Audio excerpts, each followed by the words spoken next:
সকাল বন্ধুগুলো, তো নতুন এখন গল্প নিয়ে চলে আসলাম। তো চলো, এই যে মুই নিছুম সার, ইউরিয়া সার আর 10-26 সার আর কি শাকসবজিগুলো দেওয়ার লাগবে। তো চলো, আপত প্রথমে আমি সুপারি বাগান গেলাম। সুপারি বাগানের যে গাছগুলো মুই লাগা আছে, লঙ্কার গাছ টাছ আর কি হলুদ করা আছে, ওগুলো তখন দিন। তো চলো মুই দেন আগত। তো এই যে দেখো, এদিকে না মুই লঙ্কার গাছটা ন্যাকনাকা হয়েছে, এটা তুমি দিন যাতে গোড়াটা আর কি মানে আগাগুলো আর কি মোটা মোটা হয়ে ওঠে। আর এদিকে না দেখো হলুদ লাগানো হয়েছে,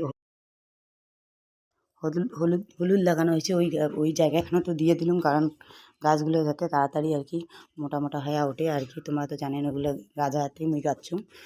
আর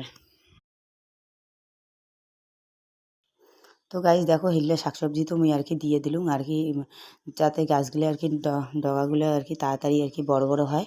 তো এই যে সম্পূর্ণ জায়গাটা তোমার আর কি ইউরিয়া সার আর 10-26 সার একসাথে মিক্স করে দেওয়া হয়েছে এই যে। আর এদিকে না আমি পটলের গাছটা নিচে তো দিছুম। আর সবগুলোতে দিয়ে এতটুকু সার বাচ্চা আমি নিয়ে আসলাম। আর দেখো টাকলু মাথায় দিয়ে আসি দিচ্ছে, টাকলু মাথা আর কি এই যে টাকলু মাথা চকলেট খাওয়া দিচ্ছে। এতটুকুই ছিল মোর মিনি ব্লগ। ভালো লাগলে অবশ্যই লাইক কমেন্ট করবে।